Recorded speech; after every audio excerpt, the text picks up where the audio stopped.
Daily taste the daily వస్తున్నారు. లేదా ఈ ప్రోగ్రాంలో హోస్ట్ అనగానే నాకు ఏం గుర్తుకొచ్చిందంటే 1985లో మొదటిసారి MLA Metpally MLA 1985. Same Ramachandrarao గారు కూడా అదే సిద్ధాంతం, అంటే ఒకటే సిద్ధాంతాన్ని పట్టుకొని 1985లో అసలు భారతీయ జనతా పార్టీ అధికారంలో వస్తుంది దేశంలో రాష్ట్రంలోనే అనుకునే వాళ్ళు ఉన్నారా? 1984లో 2 సీట్లు భారతీయ జనతా పార్టీ, ఒకటి గుజరాత్లో, రెండోది హన్మకొండలో. సో అటువంటి సమయంలో వాళ్ళు సిద్ధాంతం పట్టుకొని గెలిచినా ఓడినా సిద్ధాంతం గొప్పతనంతో 40 సంవత్సరాలుగా అదే పార్టీ నమ్ముకున్నారు. సరే 98లో అధికారంలోకి రావచ్చు. సో ఇప్పటి పొలిటీషియన్స్ చూసిన తర్వాత నాకు ఏమనిపించిందంటే అధికారమే పరమావధి, గెలిచిన పార్టీలోనే మనం ఉండాలి. అదేమనంటే అభివృద్ధి కోసం మారుతున్నాం, పార్టీ మారుతున్నాం అంటారు. అభివృద్ధి అంటే నియోజకవర్గ అభివృద్ధి కంటే వ్యక్తిగత అభివృద్ధి కోసం మారుతున్నారు ఒక విధంగా చెప్పాలంటే. సో విద్యాసాగర్ రావు గారికి లేకపోతే రామచంద్రరావు గారికి హ్యాట్స్ ఆఫ్ చెప్పాలి కదా మనం. అంటే ఇటువంటి పొలిటీషియన్స్ ఉండడం సిద్ధాంతం కోసం, అది ఏ పార్టీలో ఉన్నా కానివ్వండి, ఏ పార్టీలో ఉన్నా కానివ్వండి. వాళ్ళు భారతీయ జనతా పార్టీలో చేరినప్పుడు ఎవరూ ఊహించలేదు పార్టీ ఈ స్థాయికి వస్తుంది. దేశంలో సొంతంగా అధికారంలోకి 2014లో సొంతంగా అధికారంలోకి వచ్చింది, కానీ ఎవరు ఊహించలేదు. ఇప్పుడు వాజ్పేయి గారు ఉన్నారు, 1957లో తొలిసారి పోటీ చేశారు భారతీయ జనసంఘ్ తరఫున. సరే 1980లో భారతీయ జనతా పార్టీ ఏర్పడ్డది, కానీ అప్పుడు రాజకీయాలు ఎట్లా ఉన్నాయంటే, ఇప్పుడు రాజకీయాలు ఎట్లా ఉన్నాయంటే ప్రతిపక్షంలో ఉండడం అంటే అసహ్యం, ఉంటే అధికార పార్టీలు ఉండాలి అంతే. ఏ పార్టీ అధికారంలో ఉంటే ఆ పార్టీలకు జంప్ చేయాలి. సో నాకు అనిపించింది వీళ్ళకి అప్పుడు అసలు అధికారం అన్నది అందరి ద్రాక్ష. అసలు అధికారం వస్తుంది అని కళలో కూడా ఊహించిన సందర్భంలో వాళ్ళు పోటీ చేసిన సందర్భం, విద్యాసాగర్ రావు గారు పోటీ చేసిన సందర్భం 80s లో భారతీయ జనతా పార్టీ అధికారం అంటే నవ్వుకునే సందర్భం. రామచంద్రరావు గారు ఉస్మానియా యూనివర్సిటీలో దాంట్లో ఉన్నప్పుడు అధికారం అన్నది అసలు. RSU రాడికల్ స్టూడెంట్స్ యూనియన్ ప్రాణాలే ప్రమాదం, వాళ్ళతో ఫైట్ చేస్తున్న సమయం. ABP వర్సెస్ RSU పూర్తిగా బతుకుతారో లేదో అన్న పరిస్థితి. సో ఇవాల్టి రాజకీయ నాయకులు, ఇవాల్టి ఎమ్మెల్యేలు, ఎంపీలు, ఎమ్మెల్సీలు ఎట్లా మారిపోయినారో మనం చూస్తున్నాం. అంటే ఆదర్శాలు అవన్నీ పక్కన పెడితే ఒక్క రోజు కూడా ప్రతిపక్షంలో ఉండలేకపోతున్నారు. ఇటువంటి వాళ్ళు 40 సంవత్సరాలు ఒకటే పార్టీలో ఒకటే సిద్ధాంతాన్ని పట్టుకొని ఎట్లా ఉన్నారని నాకు అనిపిస్తుంది. సరే ఇంకో 5 సంవత్సరాల తర్వాత అధికారంలోకి వస్తాము, 10 సంవత్సరాల తర్వాత అధికారంలోకి వస్తామని ఊహ, అసలు జీవితంలో అధికారంలోకి వస్తామో లేదో అన్న పరిస్థితి కదా. ఎమర్జెన్సీకి వ్యతిరేకంగా పోరాటం చేసి అన్ని సంవత్సరాలు వాళ్ళు అసలు ఎమర్జెన్సీ ఎత్తేస్తారో లేదో, జైలు నుంచి బయటకు వస్తామో లేదో అన్న సిచ్యువేషన్. సో డెఫినెట్గా ఈ పార్టీ ఫిరాయింపుల మీద తీర్పు వచ్చినప్పుడు నాకు వీళ్ళందరూ ప్రత్యేకంగా గుర్తుకొచ్చారు. అట్లాగే అటల్ బిహారీ వాజ్పేయి జన్మ శతాబ్ది ఉత్సవం. అటల్ బిహారీ వాజ్పేయిని పార్టీలకు అతీతంగా, సిద్ధాంతాలకు అతీతంగా అభిమానించే వ్యక్తులు ఉన్నారు. సో నాకు అందుకనే ఐడియాలజీ, ఒక సిద్ధాంతాలు లేకుండా పోయే రాజకీయాలు మళ్ళీ సిద్ధాంతాలు రావాలని కోరుకుంటున్నా. రెండవ విషయం, వందే మాత్రం 150 సంవత్సరాలు కంప్లీట్ అయింది. అయితే ఒకటి రిమైండ్ తెలుసుకున్నా, వందే మాత్రం పుట్టింది బెంగాల్లో అంటే ఇప్పుడు బెంగాల్ డివిజన్ అయింది, వెస్ట్ బెంగాల్, ఈస్ట్ బెంగాల్ అని చెప్పి. నిన్ననే మనం చూసాం వార్తల్లో, ఈస్ట్ బెంగాల్ అంటే ప్రస్తుత బంగ్లాదేశ్లో దీపు దాస్ అనే ఒక హిందూను నడి రోడ్డు మీద కొట్టి ఉరిదీసి చంపి అక్కడతో కూడా వాళ్ళ పగ చల్లారలేదు, కాల్చేశారు. వేలాది మంది చూస్తుండగా కాల్చేశారు. బంగ్లాదేశ్లో హిందువుల పాపులేషన్ 30% ఉండేది దేశ విభజన సమయంలో. ఇప్పుడు 7 to 8% కు హిందువుల పాపులేషన్ జనాభా తగ్గింది. నిజానికి చాలా మంది తెలియదు, ఆపరేషన్ సింధూర్లో మన సైనికులు ప్రాణత్యాగం చేసింది 15 మందో 20 మందో. కానీ బంగ్లాదేశ్ దేశం ఏర్పాటు కోసం మన సైనికులు 3900 మంది ప్రాణత్యాగం చేశారు. మన దేశం సంబంధం లేదు. 3900 మంది సైనికులు బంగ్లాదేశ్ ప్రత్యేక దేశం కోసం మన వాళ్ళు బంగ్లాదేశ్కు మద్దతుగా పాకిస్తాన్కు వ్యతిరేకంగా ప్రాణత్యాగం చేశారు. 10,000 మంది గాయపడ్డారు. అంటే 3900 కుటుంబాలు ప్రాణాలు కోల్పోయాయి. అటువంటి బంగ్లాదేశ్లో ఇప్పుడు భారతీయ దేశ వ్యతిరేకతను రెచ్చగొడుతున్నారు. సో ఈ సందర్భంలో ఇప్పుడు నిన్న హిందూ యువకుడిని ఉరిదీసిన విజువల్స్, చంపి ఉరిదీసిన విజువల్ చూస్తుంటే ఒక విధంగా నాకేమనిపిస్తుందంటే సిటిజన్షిప్ అమెండ్మెంట్ యాక్ట్ ఏదైతే ఉందో, అంటే పౌరసత్వ సవరణ చట్టం, బంగ్లాదేశ్, పాకిస్తాను, ఆఫ్ఘనిస్తాన్ ఈ 3 దేశాలకు సంబంధించిన మైనారిటీస్, అక్కడ ఇస్లాం మెజారిటీ కంట్రీ కాబట్టి అక్కడ ఉన్న మైనారిటీలు హిందువులైనా, క్రిస్టియన్లైనా, బుద్ధిస్ట్ అయినా, పార్సీ అయినా, సిక్ అయినా వాళ్ళకి పౌరసత్వం ఇక్కడ ఇచ్చే చట్టం. ఇంకా బంగ్లాదేశ్లో 8% అయినా సరే 17 కోట్ల పాపులేషన్ బంగ్లాదేశ్లో, ఇంకా 1.3 కోట్ల మంది హిందువులు అక్కడ ఉన్నారు. వాళ్ళ పరిస్థితి చూస్తుంటే ఇప్పటికే 30% నుంచి 8%కు పాపులేషన్ డిక్లైన్ అయింది. 30% ఉంటే 5 కోట్ల మంది హిందువులు ఉండేవాళ్ళు అక్కడ.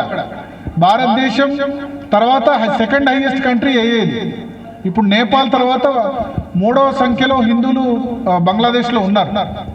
సో ఇది వందే మాతరం పుట్టిన చోట ఈస్ట్ బెంగాల్లో, వెస్ట్ బెంగాల్ ఏమో మన కంట్రీలోకి వచ్చింది. ఆ బెంగాల్ విభజన బ్రిటిష్ వాళ్ళు చేయడం వల్ల అటువంటి పరిస్థితి. సో ఒకటే సిటిజన్షిప్ అమెండ్మెంట్ యాక్ట్ అన్నది అవసరం అన్నది ఇప్పుడు తెలిసి వచ్చింది. పాకిస్తాన్లో ఉన్న హిందువులు కానీ, బంగ్లాదేశ్లో ఉన్న హిందువులకు సంబంధించి కానీ బాగోగులు చూడాల్సిన బాధ్యత ఇప్పుడు ఎవరు లేరు. వాళ్ళకి దిక్కు భారత ప్రభుత్వం తప్ప వేరే దిక్కు లేని పరిస్థితి. ఇవన్నీ కూడా పబ్లిక్ నుంచే డిమాండ్స్ వస్తూ ఉంటాయి. సో వందే మాత్రం పుట్టిన చోట అటువంటి పరిస్థితి నెలకొన్న పరిస్థితి. దీని మీద దేశ ప్రజలందరూ కూడా రాజకీయ పార్టీలకు అతీతంగా స్పందించి అక్కడ హిందువులు రక్షించాల్సిన బాధ్యత. అక్కడ ఇంకా కష్టం, హిందువులు మనగల బలవంతంగా మత మార్పిడిలో లేదా చంపడమో చేస్తారు కాబట్టి వాళ్ళందరినీ ఇక్కడికి రప్పించాల్సిన బాధ్యత కూడా ఉంది అని తెలియజేసుకుంటూ, సో చక్కటి కార్యక్రమాన్ని నిర్వహిస్తున్న వాళ్ళందరికీ, ఆర్గనైజర్స్ అందరికీ కూడా ధన్యవాదాలు. Thank you. ఈనాటి కార్యక్రమానికి ముఖ్య అతిథిగా విచ్చేసినటువంటి మన మాజీ కేంద్ర ప్రభుత్వంలో మంత్రులు, మహారాష్ట్ర గవర్నర్, అదేవిధంగా భారతీయ జనతా పార్టీ మాజీ అధ్యక్షుడు కూడా సార్, వారికి ప్రత్యేకమైనటువంటి స్వాగతం, ధన్యవాదాలు ఈ కార్యక్రమానికి వారు వచ్చినందుకు. అదేవిధంగా మిత్రుడు భరత్ గారికి, మన వేదికని చాలామంది అలంకరించారు. మళ్ళా నాకు మన బాలసుబ్రహ్మణ్యం, అదేవిధంగా రామారావు, ఎందుకంటే సమయం విద్యాసాగర్ గారు పోవాలి కాబట్టి ఎక్కువ మాట్లాడకుండా వేదిక మీద ఉన్న పేర్లు చెప్తే స్పీచ్ కన్నా ఎక్కువైపోతుంది. ఏం భారతి గారు కరెక్టే కదా, సునీల్ గారు, భారత వైస్ చైర్మన్ ప్రసన్న గారు, వాసంశెట్టి గారు, ఈ కార్యక్రమాన్ని చాలా కష్టపడి నిర్వహిస్తున్నటువంటి మా సామసాయి శ్రీనివాస్ గారు అడ్వకేటు, మరి legal cell Malkajgiri team Prasanna గారు అంతా ఉన్నారు ఇక్కడ. వారందరికీ చాలా సంతోషం. స్థానిక కార్పొరేటర్ శ్రవణ్ గారు, ఇక్కడ విచ్చేసినటువంటి న్యాయవాదులకు, మరి మీడియా మిత్రులకు అందరికీ కూడా 2-3 విషయాలు మాకు చెప్పి నేను ముగిస్తాను. తర్వాత మనం సాగతి, నన్ను ఎప్పుడూ ఇంటూనే ఉంటారు మల్కాజ్గిరి వారు. సో కాబట్టి ఇక ఘర్కి మురిగి దాల్ బరాబర్ అన్నట్టు మన కానీ ఒక విషయము భరత్ చాలా చెప్పాడు, సిద్ధాంతం మీద నమ్మకం, దాని మీద అని చెప్పి. నాకు కేరళలో ఒక ఇన్సిడెంట్ గుర్తుంది, 1970s ఎప్పుడో. ఆ కేరళ గవర్నమెంట్ అక్కడ అసెంబ్లీ ఎలక్షన్స్ అయిన తర్వాత పార్టీ చాలా, అక్కడ అన్ని చిన్న చిన్న పార్టీలు ఉంటాయి. ఒక 2 సీట్లు, ఒకటి 3 సీట్లు, 5 సీట్లు అట్లా వస్తుంటాయి. ఎల్డిఎఫ్, యూడిఎఫ్ ఇట్లా ఫ్రెండ్స్ ఉంటాయి. ఓ రోజు చాలా ఈక్వల్గానే ఒక్క సీటు, ఒక ఎమ్మెల్యే ఎటు పోతే అటు వాళ్ళ పార్టీ గవర్నమెంట్ ఫామ్ అయ్యేటట్టు ఉన్నది. సో ఆ గెలిచిన ఒక్కడే ఎమ్మెల్యే వాడు ఏం చేశాడు, నాకు ఎవరు ముఖ్యమంత్రి ఇస్తే నేను ఆ ఫ్రంట్ వస్తాను చెప్పేసి వాడు గెలిచింది ఒకటే సీటు, వాడికి ఇచ్చినట్టు సచినట్టు ఇచ్చిన వాడికి ఇచ్చిన తర్వాత మనం కొన్ని రోజులు అయిన తర్వాత మనం వాడిని మేనేజ్ చేసుకుని ఇంకేదో వేరే అయ్యాడు.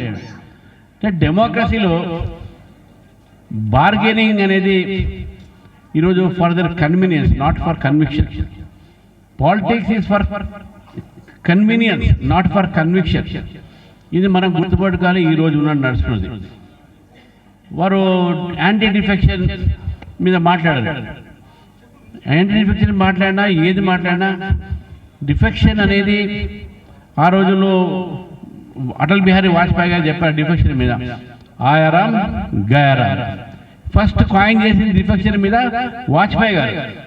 అప్పుడే వాజ్పేయి గారు ఎంత ప్రిన్సిపల్డ్ పొలిటీషియన్ అనేది ఆయారాం గయారాం ఒక వర్డే కాదు. ఆయన ఎప్పుడైతే 13 మంత్ గవర్నమెంట్ ఉండే ఆ రోజు నో కాన్ఫిడెన్స్ మోషన్లో డిబేట్ జరిగింది. చాలామంది ఎంపీలు చిన్న చిన్న పార్టీలు కొద్దిగా ఎక్స్పెక్ట్ చేశారు మాకు ఏదైనా దొరుకుతుందేమో అని చెప్పి. కానీ వాజ్పేయి గారు ఆ ఒక్క ఓటుతో ఓడిపోయారు. ఆ ఒక్క ఓటు కొనడంలో పెద్ద గొప్పతనం కాదు, కొనవచ్చు. కానీ ప్రిన్సిపల్స్ కోసం వాజ్పేయి గారు అధికారాన్ని ఉద్దేశం కానీ ఆ ఒక్క ఓటు కొనలేదు. మళ్ళీ ఎలక్షన్స్ అయినా మళ్ళీ గెలిచాడు. మళ్ళీ 5 సంవత్సరాలు ముఖ్యమంత్రి ప్రధానమంత్రిగా ఉన్నాడు. That is greatness of Vajpayee గారు. వాజ్పేయి గారు అట్లా చేశారంటే దానికి కారణం భారతీయ జనతా పార్టీ, అంతకుముందు జనసంఘ్ మూలమైనటువంటి ఆర్ఎస్ఎస్ సిద్ధాంతాన్ని నమ్మిన వ్యక్తులు కాబట్టి. ఇప్పుడు ఈ సంవత్సరం ఆర్ఎస్ఎస్ 100 years జరుపుకుంటుంది. వందే మాత్రం 150 సంవత్సరాలు జరుపుకుంటుంది. సర్దార్ వల్లభాయ్ పటేల్ 150 సంవత్సరాలు జరుపుకుంటారు. బిర్సా ముండా 150 సంవత్సరాలు జరుపుకుంటారు. అటల్ బిహారీ వాజ్పేయి సెంటనరీ జరుపుకుంటున్నారు. అదేవిధంగా గురు తేగ్ బహదూర్ సింగ్ 350 సంవత్సరాలు జరుపుకుంటున్నారు. Very important year for Indians ఈ ఒక ఇయర్. అన్ని centuries and century and half, ఇన్ని కార్యక్రమాలు, ఇన్ని ఒక వ్యక్తులు. బిర్సా ముండా బ్రిటిష్లకు వ్యతిరేకంగా పోరాడారు. భగవాన్ బిర్సా ముండా అని పేరు వచ్చింది. మిషనరీస్ వ్యతిరేకంగా పోరాడాడు. తేగ్ బహదూర్ సింగ్ ఆ రోజు ముఘల్ రాజులు నడి రోడ్లో చంపేశారండి, నడి వీధుల్లో. పిల్లల్ని కూడా చంపేశారు, మన పిల్లల్ని కూడా. కానీ ధర్మం కోసం మన దేశంలో హిందుత్వాన్ని కాపాడడానికి సిక్కు ధారణ వేసి సిక్కుగా ఆ గురువు అనేటువంటి ప్రాణం త్యాగం చేశారు. కాబట్టి India is a land of sacrifice. ఈ సాక్రిఫైసెస్ ఇప్పుడు మోడర్న్ జనరేషన్ దాన్ని మనం గుర్తుపెట్టుకోవాలి. వాజ్పేయి గారు ఈరోజు గుడ్ గవర్నెన్స్ డేగా మనం భావిస్తాం 25th నాడు. ఎందుకు గుడ్ గవర్నర్గా భావిస్తుంటే అంతకుముందు కూడా ప్రభుత్వాలు ఉండే. అంతకుముందు జవహర్లాల్ నెహ్రూ గారి ప్రభుత్వం ఉండే, ఇందిరాగాంధీ గారి ప్రభుత్వం ఉండే, కాంగ్రెస్ ప్రభుత్వాలు చేసినాయి. మనం ఎమర్జెన్సీ చూసినాం, అవి చూసినాం. కానీ వాజ్పేయి వచ్చిన తర్వాత నాకు గుర్తున్నది, దత్తాత్రేయ గారు అప్పుడే బహుశా 83 ఆ ప్రాంతంలో ఫస్ట్ టైం ఎంపీ అయ్యాడు. ఫస్ట్ టైం ఎంపీ అయినప్పుడు అప్పట్లో ఏంటంటే టెలిఫోన్ కనెక్షన్ కావాలంటే ఎంపీ లెటర్ కావాలి, గ్యాస్ కనెక్షన్ కావాలంటే ఎంపీ లెటర్ కావాలి. నాకు అప్పుడే కొత్తగా పెళ్ళి 1986లో మ్యారేజ్ అయితే దత్తాత్రేయ గారి దగ్గర పోయి, సార్ నాకు మీ లెటర్ ఇవ్వండి సార్ అంటే, ఆ లెటర్ మీద టెలిఫోన్ కనెక్షన్ ఒక 10 days వచ్చింది. అప్పుడు 1-2 years వెయిటింగ్ ఉండే టెలిఫోన్ కనెక్షన్. ఆయన లెటర్ మీద నాకు గ్యాస్ కనెక్షన్ వచ్చింది కాబట్టి ఎమ్మటే ఇచ్చారు. కానీ వాజ్పేయి గారు తర్వాత వచ్చారు మళ్ళీ ప్రభుత్వం. వాజ్పేయి గారు వచ్చిన తర్వాత టెలిఫోన్ ఆన్ డిమాండ్, పొద్దున అప్లై చేస్తే గంటలో మీకు వచ్చేస్తుంది. గ్యాస్ ఆన్ డిమాండ్, ఒక్కొక్క కాదు 2 గ్యాస్ సిలిండర్ వచ్చినాయి వాజ్పేయి గారి టైంలో. మీ అందరికి గుర్తుంటుంది. That was how the administration. Ramachandra గారు ఇంతకుముందు రాకముందు చాలా చక్కటి సాంస్కృతిక కార్యక్రమాలు జరిగినాయి. నేను ఈ మధ్యన ఇటువంటి కార్యక్రమాలు చూడలేదు. మొట్టమొదలే శివుణ్ణి స్మరిస్తూ 2 అబ్బాయిలు వాయిలిన్ వాయించడం, మరి వాళ్ళు కవలలో ఏదో తెలియదు కానీ కవలల మాదిరిగా నాకు అనిపించింది. చాలా చక్కగా వారు టీవీ కోసమా మోహం గడపడుకుని మాట మాట్లాడితే ఇవ్వబడుతుంది కాదు.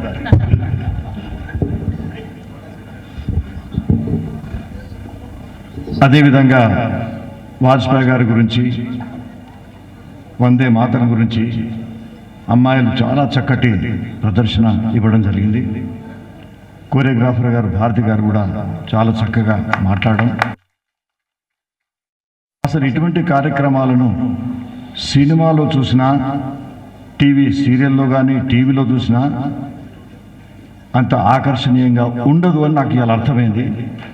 కేవలం వేదికల మీదనే ఇది బ్రహ్మాండంగా హృదయాలకు హత్తుకునే విధంగా ఉంటుంది. నేను రామచంద్రరావు గారితో మనవి చేస్తున్నాను, భవిష్యత్తులో భారతీయ జనతా పార్టీ ఏ కార్యక్రమం జరిగినా కూడా ఇటువంటి సాంస్కృతిక కార్యక్రమాన్ని మీరు ఒకసారి పెడితే ఆహ్లాదకరమే కాకుండా మనం చెప్పే విషయాలు కూడా కొంచెం అర్థం చేసుకునేటువంటి స్థాయి ప్రేక్షకులు కూడా కలుగుతుందని నేను మీతో మనవి చేస్తున్నాను. ఈ కార్యక్రమాన్ని మన అడ్వకేట్స్ అసోసియేషను చాలామంది పెద్దలు ఇదివరకు కూడా ఎన్నో కార్యక్రమాలు నిర్వహించినారు.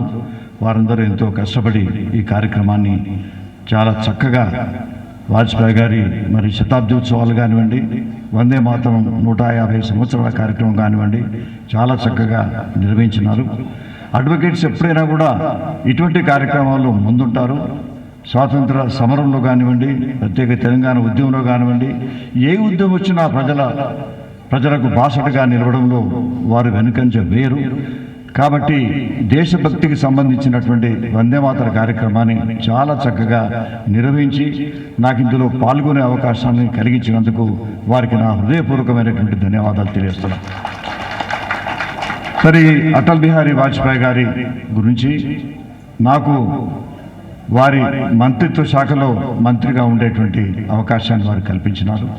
అంతేకాకుండా నేను లా కాలేజీలో ఇక్కడ 1972లో లా కాలేజ్ స్టూడెంట్స్ యూనియన్ అధ్యక్షునిగా ఉన్నప్పుడు, తర్వాత అంతకుముందు వాజ్పేయి గారు హైదరాబాద్ వస్తే మేమే విద్యార్థులందరం కలిసి అసలు గడ్డపాలతో మరి ఆ టెంట్లను నిర్మాణం చేయడంలో కానివ్వండి, అన్ని కార్యక్రమాలు మేమే చేశాం. కానీ డబ్బులు ఇచ్చి ఇంకెవరిని ఎంగేజ్ చేయలేదు. అటువంటి స్ఫూర్తి మాకుండేది. వాజ్పేయి గారు అప్పటి నుంచి ఎన్నో సంవత్సరాలు వారితో సన్నిహితంగా ఉండేటువంటి అవకాశం నాకు కలిగింది.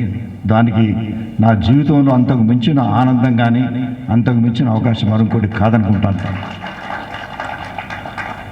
వాజ్పేయి గారు 72లో వారితో మొదటిసారి చూసిన తర్వాత 75లో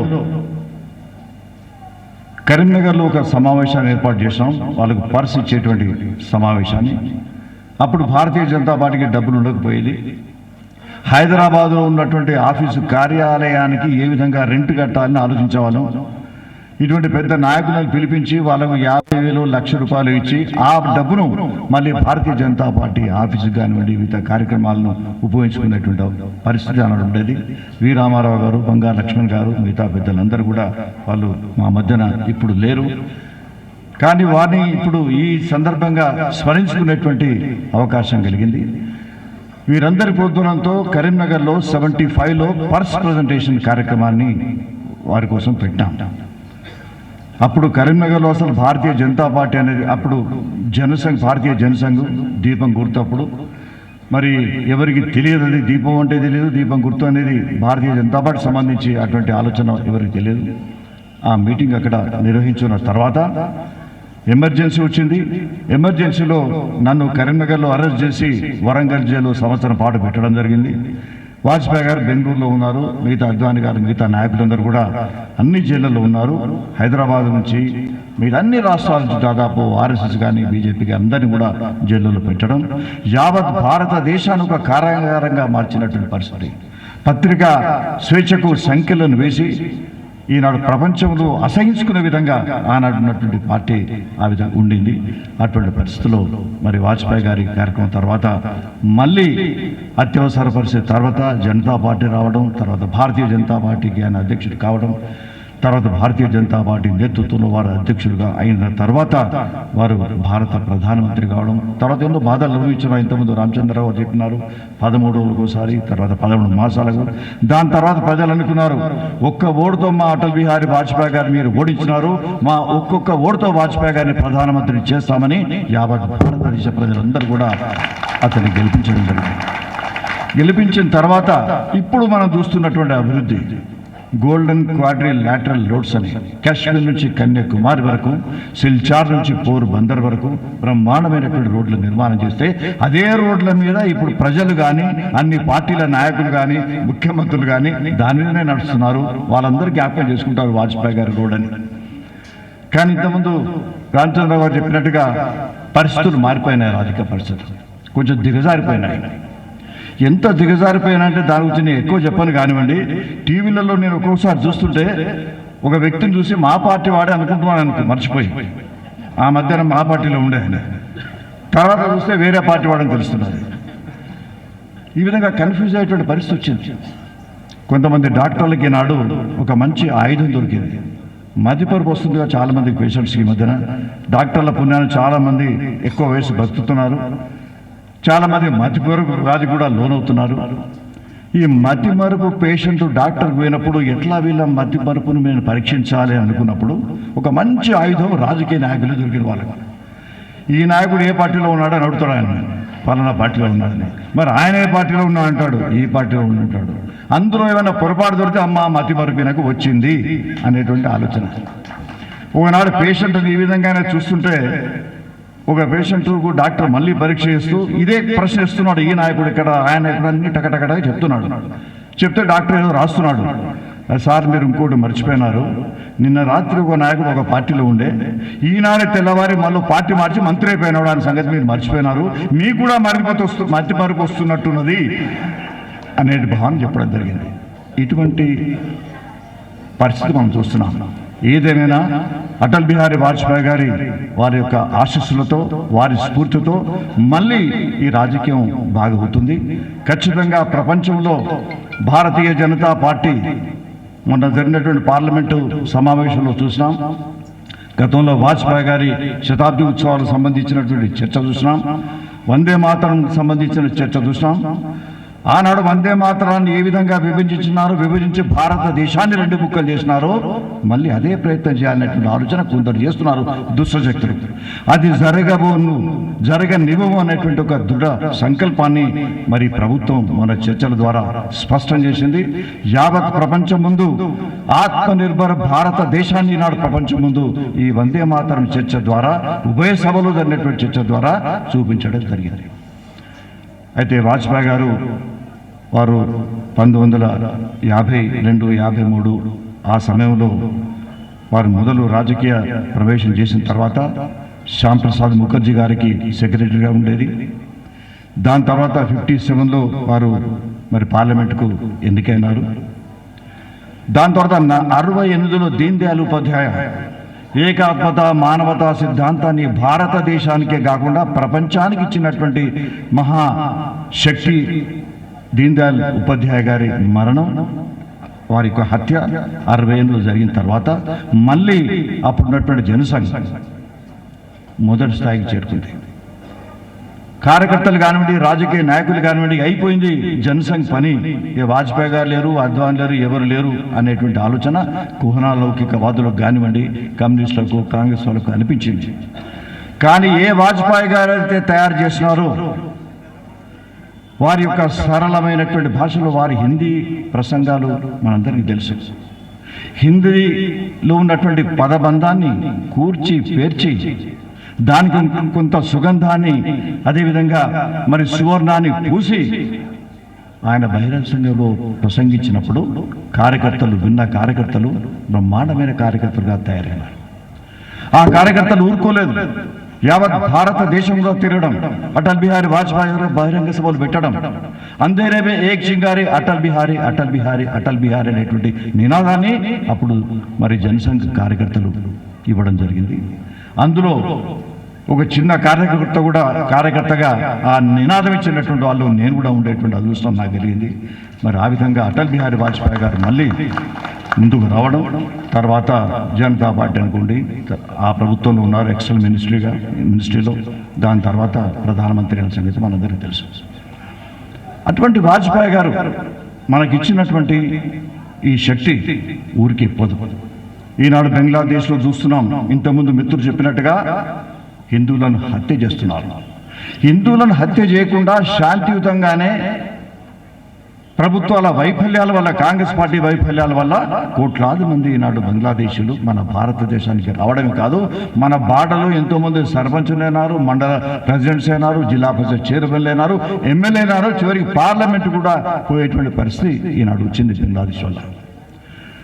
కోట్లాది మంది బంగ్లాదేశీయులు ఉన్నారు ఇప్పుడు మన భారతదేశంలో. రాజ్యసభలో అప్పుడు కాంగ్రెస్ ప్రభుత్వం ఉన్నప్పుడు రాజ్యసభలో మంత్రి జవాబిస్తూ ఇన్ని కోట్ల మంది ఉన్నారని జవాబిచ్చినాడు. జవాబిచ్చిన వారం రోజులకే నేను ఏదో పొరపాటుగా చెప్పినాను, అంతమంది లేరు, కొంతమంది ఉన్నారని మళ్ళీ చెప్పడం జరిగింది. ఎందుకంటే అప్పుడే ఎలక్షన్స్ రాబోతున్నాయి కాబట్టి ఆ సంఖ్య తగ్గించినాడు. ఇటువంటి అపీస్మెంట్ వల్ల మన భారతదేశం ఈనాడు చొరబాటుదారులతో నిండిపోయింది. కానీ దానికి చక్కటి చట్టం తీసుకొచ్చినారు. చట్టం తీసుకొచ్చి జనగణన తర్వాత విదేశీయులు ఎవడున్నా కూడా వాళ్ళనందరినీ పట్టుకొని ఏరి పారేసేటువంటి శక్తి ఈనాడు భారతీయ జనతా పార్టీకి ఉంది, మన హోమ్ తీసుకుంది. అంతేకాదు ఆపరేషన్ సింధూర్ తర్వాత కేవలం పాకిస్తాన్కే కాదు యావత్ ప్రపంచానికి ఒక హెచ్చరిక, ఖబర్దార్ అనేటువంటి హెచ్చరిక భారత ప్రభుత్వం మన సైన్యం ఇవ్వడం జరిగింది. బంగ్లాదేశ్లో ఎంత చేసినా కూడా ఈనాడు బంగ్లాదేశ్ మాజీ ప్రధాని మన భారతదేశంలో శరణార్థిగా ఉంది. అసలు బంగ్లాదేశ్ పుట్టించింది మనం, లేకపోతే బంగ్లాదేశే లేదు. మరి మనం స్థాపించినటువంటి బంగ్లాదేశ్, మనం ఇచ్చినటువంటి బంగ్లాదేశ్, మనం అక్కడ ఉన్నటువంటి ఉద్యమాలకు సహకరించి ఏర్పాటుకు ఒక సుగమ మార్గం చేసినటువంటి మన ఆర్మీ చూస్తూ ఊరుకోదు. 5 నిమిషాలు చాలు దీన్ని సర్వనాశనం చేయడానికి. కానీ భారతదేశం యొక్క పద్ధతి కానివ్వండి, భారతదేశం యొక్క సంస్కృతి పరంపర కానివ్వండి, ప్రభుత్వం లేకపోయినా ఇటువంటి ఏదో కొన్ని అయితే అది కాకుండా హృదయాలను ఏ విధంగా జయించాలని చూస్తాం, కానీ భూభాగాలను లేవో దీన్నో కాదు అని ఊరుకోదు. ఖచ్చితంగా బంగ్లాదేశ్ దాన్ని మరి నిశ్శబ్దంగా ఉండే విధంగా ఏ విధంగా చర్యలు తీసుకోవాలనో ఖచ్చితంగా మన భారతదేశం తీసుకుంటుందనేటువంటి నమ్మకం ప్రజలందరికీ ఉంది, మనకు కూడా. ఆపరేషన్ సింధూర్ తర్వాత కూడా అందరూ అన్నారు, సింధూర్ కన్నా మొదలు మన వాళ్ళను చంపితే ఏం చేస్తున్నారు మీరు? ఒక 4-5 రోజులు అంతే కొంత ప్రభుత్వం చర్య తీసుకోవడం ఆలస్యమైంది. ఆలస్యం అంటే ఆలస్యం కాదు, అది దాని ప్రిపరేషన్స్లో తప్పక సమయం తీసుకుంటుంది. టెలిఫోన్లు రావడం, ఏం చేస్తున్నారు మీరు? మన వాళ్ళని చంపడేసిన ఉగ్రవాదులు, మీరు ఏం చేస్తున్నారు? వాడు సిద్ధంగా రావడానికి, కానీ మన అడుగుతాడు మీరేం చేస్తున్నారు, ఎప్పుడు దండెత్తారని. కానీ ఆపరేషన్ సింధూర్లో మన మహిళలు వాళ్ళు చేసినటువంటి విరోచిత పోరాటం చూస్తే భారత మాతను మన వందే మాతంలో ఏ విధంగా వర్ణించుకుంటామో మహాకాళిని కానీ ఆ విధంగా వారి యొక్క ప్రవర్తన చూసినాం. వారు విరోచితమైనటువంటి పోరాటాన్ని ఆపరేషన్ సింధూర్లో మనం చూసినాం. అందుకోసం మరి మనం వెనుకంజ వేస్తున్నాం అనేటువంటి ఆలోచన కాదు. ఖచ్చితంగా ఒక బంగ్లాదేశ్ను వాళ్ళు సైలెంట్ చేయడమే కాదు, యావత్ ప్రపంచానికి కూడా మరొకసారి సంకేతం ఇచ్చేటువంటి సత్తా నరేంద్ర మోడీ గారి నేతృత్వంలో. నరేంద్ర మోడీ గారి గురించి ఈ సందర్భంలో చెప్పాల్సిన అవసరం లేదు మనకు. నరేంద్ర మోడీ గారి నేతృత్వంలో అమిత్ షా గారు అభినవ సర్దార్ వల్లభాయ్ పటేల్గా పేరు తెచ్చుకుంటున్నట్టు అమిత్ షా గారి నేతృత్వంలో ఊరుకునేటువంటి ప్రసక్తి ఉండదు. ఖచ్చితమైనటువంటి జవాబు ఇస్తారు వాళ్ళు. అయితే వాజ్పేయి గారి గురించి నాకున్నటువంటి, ఇప్పుడు చిన్న పిల్లలు 2 అబ్బాయిలు అయితే శివుణ్ణి స్మరించుకుంటూ పాడుతున్నప్పుడు నాకు జ్ఞాపకం వచ్చింది. నేను ఎమ్మెల్యేగా అప్పుడు వాజ్పేయి గారు 85లో ఎమ్మెల్యే అయిన తర్వాత 3 సార్లు వరుసగా వచ్చినాం. తర్వాత మా సోదరుడు ఎప్పుడప్పుడు నేను మినిస్టర్ అయిన తర్వాత పరిచయం ఏర్పడుతూ ఎమ్మెల్యే అయిన తర్వాత 3 సార్లు ఎమ్మెల్యే అయిన తర్వాత నేను అధ్యక్షునిగా ఉండి 2 సార్లు పార్లమెంట్ సభ్యునిగా ఉండి ప్రభుత్వాన్ని ఏర్పాటు చేయడం జరిగింది. అప్పుడు కూడా వాజ్పేయి గారు చాలా సన్నిహితంగా, ఎప్పుడైతే కరీంనగర్లో 75లో వచ్చి వాళ్ళు ఏ విధంగానైతే ఆ బహిరంగ సభలో పాల్గొన్నారో అదే ప్రేమ, అదే అనురాగం భుజం మీద చేసి ఇప్పుడున్నటువంటి నాయకుల మాదిరి కాదు, కొంతమంది నాయకుల మాదిరి కాదు, చూస్తే దూరంకి వెళ్ళి హలో అని అనిపించేటువంటి పరిస్థితి. అది భుజం మీద చేసి కూర్చోబెట్టి మాట్లాడే పరిస్థితి, చిన్న కుటుంబం మాదిరి చూసేటువంటిది నేను మర్చిపోలేను. అయితే 85లో నేను మొట్టమొదటిసారి ఎమ్మెల్యే అయినప్పుడు వాజ్పేయి గారి యొక్క తత్వం ఏంది అనేది చాలా స్పష్టంగా నాకు ఏర్పడ్డది. అప్పుడు ఇందూరులో మా ఎమ్మెల్యే అందరు సమావేశం వెళ్ళి 1986, 87లో నేను మర్చిపోయాను. మొత్తం భారతదేశం గెలిచిన అందరి సభ్యులందరి యొక్క సమావేశం అక్కడ జరిగింది. ఆ సమావేశంలో వాజ్పేయి గారు, అద్వానీ గారు మేము అందరం అక్కడ ఉన్నాం. డాక్టర్ మురళీ మనోహర్ జోషి గారు వారు మాకు ఎక్స్ప్లెయిన్ చేసిన ఒక క్లాత్ తీసుకుంటున్నారు, యత్ పిండే తత్ బ్రహ్మాండే అని. పెద్దలు ఉన్నారు ఇప్పుడు నా ముందే ఇంతకుముందు వారి మాటలు వినడం జరిగింది. చాలా చక్కటి అనుభవం ఉంది వారికి. సాహిత్యమే కాకుండా మన షడ్ దర్శనాలు కానివ్వండి, మన భగవద్గీత కానివ్వండి, మిగతా అన్నిటి మీద వారి పాండిత్యం ఉందనేది ఒక 2-3 శబ్దాల్లోనే నేను గ్రహించుకున్నాను. అప్పుడు మురళీ మనోహర్ జోషి గారు చెప్తున్నారు మాకు ఎమ్మెల్యేస్ అందరికీ కూడా క్లాస్ తీసుకుంటున్నాడు ఆయన, ఎత్పిండే తది బ్రహ్మాండే. నాకు ఊరుకోబుద్ధి కాకుండా ఏదో అసెంబ్లీలో ప్రతిపక్ష నాయకుడిగా ఎప్పటికి కాంగ్రెస్ వాళ్ళని వీళ్ళని మాట్లాడినటువంటి ఎప్పటికి ఊరుకోలేం కదా, కూర్చోలేము మనం వారు ఒక ప్రశ్న అడిగింది. దాని కారణం ఏంటంటే మీ అందరికీ తెలుసు శ్రీపాద డాంగే గారు కమ్యూనిస్ట్ పార్టీ చైర్మన్. ఆయన శ్రీపాద డాంగే గారు, శ్రీపాద డాంగే గారి అల్లుడు బనీ దేశపాండే, డాంగే గారి కుమార్తె యొక్క భర్త బనీ దేశపాండే. బనీ దేశపాండే గారు ఒక పుస్తకం రాసినారు. ఆ పుస్తకం ఏంటంటే యూనివర్స్ ఆఫ్ వేదాంత అనే పుస్తకం రాసినాడు. కమ్యూనిస్టు నాయకుని అల్లుడు రాసిన పుస్తకం ఏంటంటే యూనివర్స్ ఆఫ్ వేదాంత అని రాసినాడు. ఆ పుస్తకములో ఒక దగ్గర ఏం రాసినాడంటే ఆ బనీ దేశపాండే అంటే రోజా దేశపాండే భర్త, రోజా దేశపాండే శ్రీపాద డాంగే గారి కుమార్తె. ఆయన యూనివర్స్ ఆఫ్ వేదాంత అనే పుస్తకంలో ఒక దగ్గర ఏ పదం ఉపయోగించినాడంటే while the philosophy of Vedanta is dormant in this country due to the innocent ignorance of the people of India. ఇది ఫిలాసఫీ ఆఫ్ వేదాంత అనే డార్మెంట్ ఉందట ఇది, because ignorance of the people of this India. Innocence and ignorance అని ఉపయోగించినాడు ఆయన పదం. But Karl Marx, with his originality and geniusness, once again unfurled the flag of Vedanta over the universe అని కూడా చెప్పినాడు. అంటే పుస్తకం బాగుంటే విమర్శ బాగా వచ్చింది. ఏందా నువ్వు కమ్యూనిస్ట్ పార్టీ నాయకుని అల్లునివి, కార్ల్ మార్క్స్ వేదాంత అనే ఫిలాసఫీ అనే బోటాను ప్రపంచవ్యాప్తంగా ఆయన ఎత్తినాడు అది ఎట్లా అంటున్నాను, ఇది సమంజసం కాదు కదా అని కమ్యూనిస్ట్ పార్టీలో చర్చ జరిగి దాన్ని బ్యాన్ చేసి పడేసినారు. ఆ పుస్తకాన్ని బ్యాన్ చేసిన తర్వాత మళ్ళీ కమ్యూనిస్ట్ పార్టీలో ఒక 8 సభ్యులను వేసి దీని మీద మీరు చర్చ చేయండి, మరి ఈ విధంగా రాయడం తప్పు కదా ఆయన కాంగ్రెస్ మన డాంగే గారి అల్లుడు అంటే వాళ్ళు పాపం చర్చ చేసినారు. 8 eminent Marxist of India from Kerala to Bengal వరకు ఉన్నటువంటి మహామౌలు దాని మీద చర్చ చేసి ఇటు అటు తేల్చకుండా ఇడిచిపెట్టినారు. మరి ఇవేం చెప్పలేము మనం. భారతదేశంలో జనించినటువంటి తాత్విక చింతన సామాన్యమైనది కాదు. ఇది యావత్ ప్రపంచంలో ఏది కావాల్సి అది ఇవ్వచ్చు. భారతదేశ నేతృత్వంలో ఉన్నటువంటి తాత్విక చింతన దీని ద్వారా మన దేశమే విశ్వ గురువు అయ్యేటువంటి అవకాశం ఉంది. అటువంటి చరిత్ర, సంస్కృతి, పరంపర, ఆధ్యాత్మికత ఇవన్నీ ఉన్నాయి అని వాళ్ళు ఏం చర్చ చేయకుండా పెట్టేసినారు.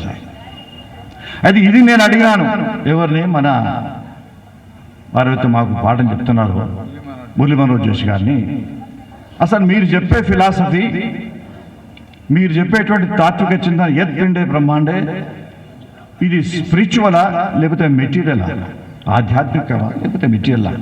అదే both Sagar both not only one. మన భారతదేశం చాలా విస్తృతమైనటువంటి నాలెడ్జ్ అని చెప్పడం జరిగింది. కూర్చున్నాం, భోజనం చేయడానికి పోతున్నప్పుడు వాజ్పేయి గారు అక్కడ కూర్చుంటాడు. లీడర్ ఇది రావు అని అన్నాను. నేను పోయినా, అచ్చా పూచేదైనా ఇట్లా కొట్టిండు ఆమె భుజం మీద పోయిండు. అది చాలు నా జీవితంలో అనుకున్నాను. అంటే ఆయన ఆలోచన కూడా ఏ చిన్న పిల్లవారైతే నాదస్వరం గురించి తర్వాత శివుని గురించి పాడినారో, అద్వైత సిద్ధాంతం గురించి తెలియకుండానే వాయించినారో, వినిపించినారో, ఆయన యొక్క తత్వం కూడా అదే. విశ్వం అనేది ఏ విధంగా జనించినా మనం అనేటువంటి ఆలోచన బ్రహ్మాండంగా ఉండే, అది నేను మర్చిపోలేను. చివరగా వందే మాతరానికి సంబంధించి ఎక్కువ సమయం మీరు తీసుకొని చాలాసేపటి నుంచి ఉన్నారు మీరు. ముఖ్యంగా అటల్ బిహారీ వాజ్పేయి గారి కవితల గురించి, ఆ కవితం ఆయన స్వరం దాన్ని ఎవరు మర్చిపోలేరు. ఒక మాట మాట్లాడినా, ఒక కవిత చెప్పినా అదొక పెద్ద ఫిలాసఫీ. దాని జీవితాంతరం మర్చిపోడు విన్నవాడు. ఆయన బహిరంగ సభలో విన్నవాడు జీవితాంతరం ఇంకో పార్టీ మారాడు. ఇంతకుముందు చెప్పినట్టుగా డాక్టర్ దగ్గర మతిపరుడు డాక్టర్ పోయే దగ్గర పరిస్థితి కూడా రాదు మనకి. వాజ్పేయి గారు ఒకసారి వింటే. అయితే వాజ్పేయి గారు ఆయన యొక్క కవితల్లో ఆ 12th క్లాస్ ఫెయిల్ సినిమా వచ్చినట్టుంది. సినిమా 12th క్లాస్ ఫెయిల్లో హార్నే మాను కానీ అంతే కదా, అదే పిక్చర్ వచ్చింది, సినిమా కూడా వచ్చింది. ఆయన హార్నే మానుగా అనేది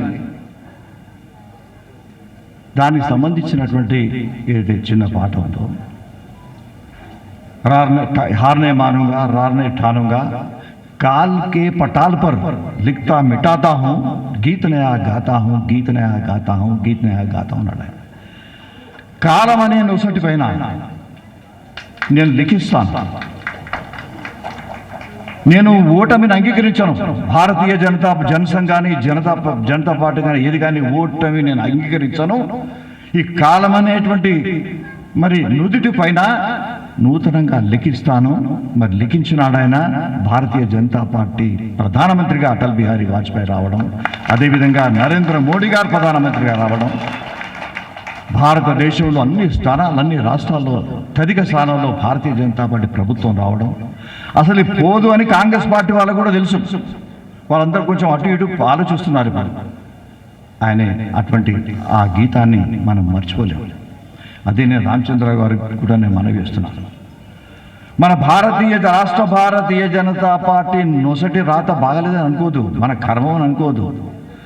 ఈనాడు మన రామచంద్రరావు గారు తప్పకుండా ఈ నొసటి మీద ఉన్న ఓటమి రాతను చెరిపేసి భారతీయ జనతా పార్టీ ప్రభుత్వం వస్తుంది, ఈ రాష్ట్రంలో అనేటువంటి కొత్త రాతను లిఖిస్తారు అనేటువంటి నమ్మకాన్ని ఈ సందర్భంగా మనందరం తీసుకున్న విధంగా మరి రామచంద్రరావు గారు ఈ పార్టీని నిలపాలని, అటల్ బిహారీ వాజ్పేయి గారి యొక్క మరి శతాబ్ది ఉత్సవ సందర్భంగా ఈ పాటను మనం కేంద్రంగా తీసుకుందాం.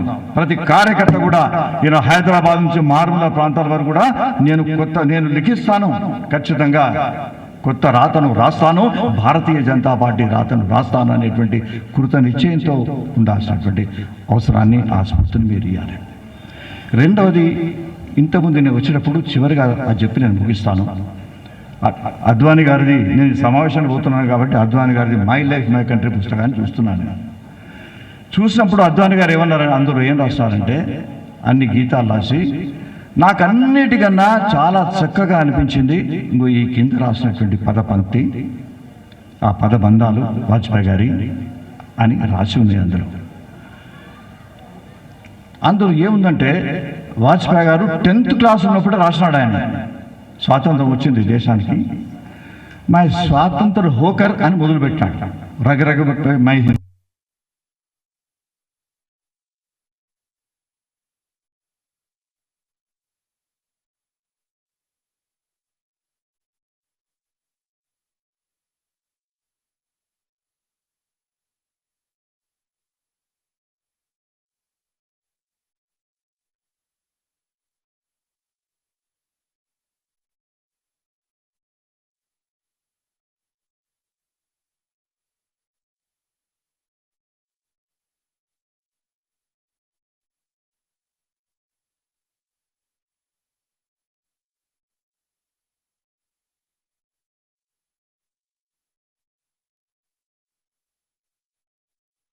దానివల్ల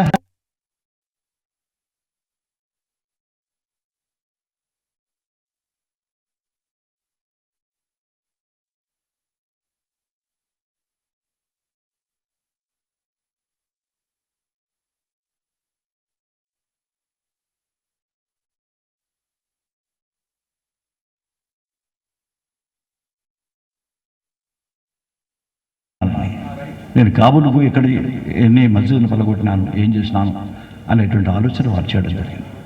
అందులో చాలా చక్కగా ఎన్నెన్నో ఉదాహరణలు వారు ఇచ్చినారు. నాకు కావాల్సింది భూభాగాలు కాదు, శత్రువులను హరించడం కాదు, హతమార్చడం కాదు. నాకు భూభాగాలంటే మా భూభాగాల గురించి ఇతర భూభాగం గురించి ఆలోచించడం, ఇతర ప్రజల యొక్క హృదయాంతరాల్లో మనం చేరాలని, వాళ్ళ ప్రేమను మనం పొందాలని, వాళ్ళ హృదయాలు మనం గెలవాలనేటువంటి ఆలోచన తప్ప భూభాగాలను కాదు, ప్రజలను కాదు అనేటువంటి విషయాన్ని ఆ గీతంలో ఆయన రావడం జరిగింది. ఈనాడు వందే మాతరం గీతాన్ని మనం ఇంత అనుకుంటే మరొకసారి భారతదేశాన్ని విడగొట్టేటువంటి పరిస్థితి రాకుండా చూడాలని, జాగ్రత్త పడాలని ఆలోచన. రెండవది, దీన్ని ఎందుకు ఇప్పుడు ఆలోచిస్తున్నారు? 150 సంవత్సరాలు ఇప్పుడు కావాలన్నా మీకు ఇది ఏదో 2 పాటలు పాడతాయి కదా, టీవీలలో సినిమాలు వచ్చినట్టు కొన్ని పాటలు పాడి అందరు నవ్వించి కూర్చుంటే కదా, కొంతమంది నిద్రలు పాడు చేసి కార్యక్రమం నడుస్తూనే ఉంటాయి టీవీలలో. కానీ ఈనాడు ఖచ్చితంగా మనం అనుకోవాలి, వందే మాతరం యొక్క దాని వెనుక ఉన్నటువంటి ఉద్దేశం కానివ్వండి, వందే మాతరం ఉన్న 2 లైన్లు మొత్తం భారతదేశాన్ని నడిపించినాయి. ప్రపంచం గుర్తించింది వందే మాతరాన్ని. వందే మాతరాన్ని ప్రపంచం ఎన్నో దేశాల వాళ్ళు చదివినారు దాన్ని. వందే మాతరం రామచంద్రరావు గారు మన హైదరాబాదు ఉస్మానియా యూనివర్సిటీలో ఉన్నప్పుడు రామచంద్రరావు గారు వారు అరెస్ట్ చేసి వందే మాతరం అంటే అరెస్ట్ చేసినారు, జైల్లో పెట్టి వందే మాతరం అంటే కుర్రడాల దెబ్బలు కొడతామంటే ఎన్ని కొట్టినా పర్లేదు కానీ వందే మాతరం అంటుంటా అంటే కొట్టేవాడు విసిగిపోయి కింద పడ్డాడు. కానీ రామచంద్రరావు మాత్రం వందే మాతరం రామచంద్రరావు మాత్రం వందే మాతరం అంటూ పోయినాడు. తర్వాత వందే మాతరం రామచంద్రరావు గారు వీర సావర్కర్ కార్యక్రమానికి పండరీపూర్ పోతే సావర్కర్ గారు ఆయన చూసి ముందు అక్కడ ఆయన స్మరణలో వచ్చినటువంటి కార్యక్రమాన్ని చూసి ఆయనను వేదిక మీదకి రమ్మని వందే మాతరం పాడితే కుర్రడా దెబ్బలు తిన్నప్పటికీ కూడా దాన్ని చదివినటువంటి మహామహుడు హైదరాబాద్ నుంచి వచ్చినాడు మన రామచంద్రరావు అని పరిచయం ఇచ్చినాడు వాళ్ళందరికీ.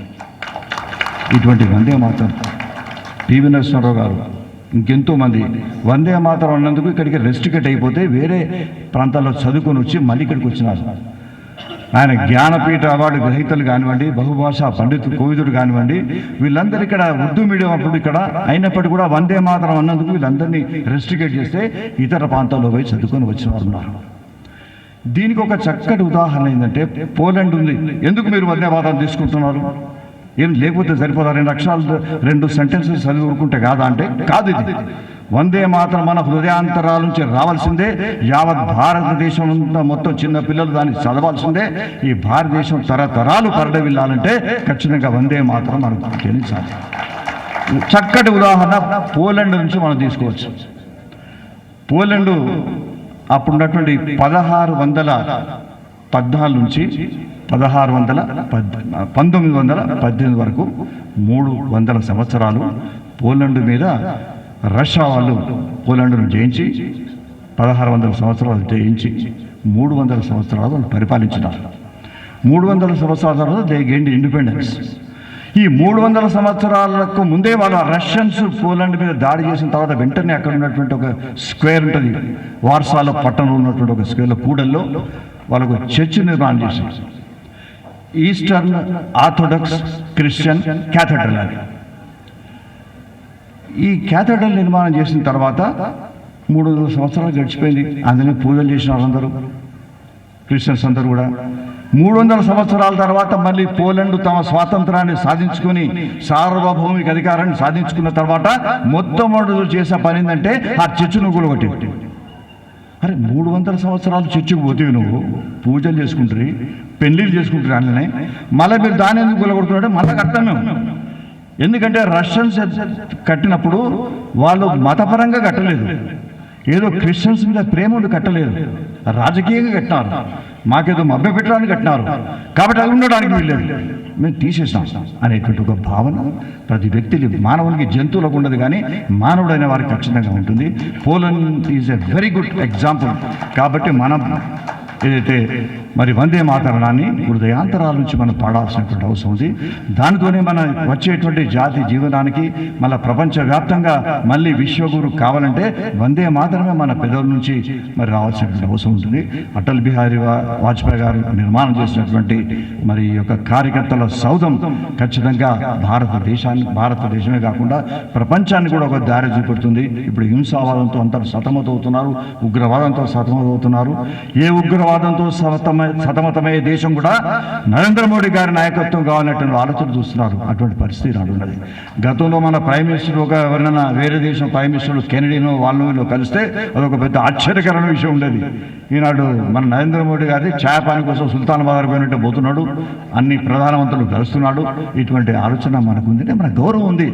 ఆ గౌరవం వెనుక వందే మాతరం కానివ్వండి, అటల్ బిహారీ వాజ్పేయి గారు కానివ్వండి, భారతీయ జనతా పార్టీ సిద్ధాంతం ప్రణాళిక విధానం కానివ్వండి, మరి దీన్ దయాళ్ ఉపాధ్యాయ గారి యొక్క ఏకాత్మ మానవతావాద సిద్ధాంతం కానివ్వండి, వీటన్నిటిని కూడా ముందుకు తీసుకుపోవడానికి మరొకసారి మనం ఈనాడు మనం పునరుద్ఘాటన చేసుకునే విధంగా మన అడ్వకేట్ సోదరులందరూ కూడా ఈ కార్యక్రమాన్ని నిర్వహించినందుకు నా హృదయపూర్వకమైనటువంటి ధన్యవాదాలు, నమస్కారాలు తెలియజేస్తూ సెలవు తీసుకుంటున్నాను. భారత్ మాతా కీ జై.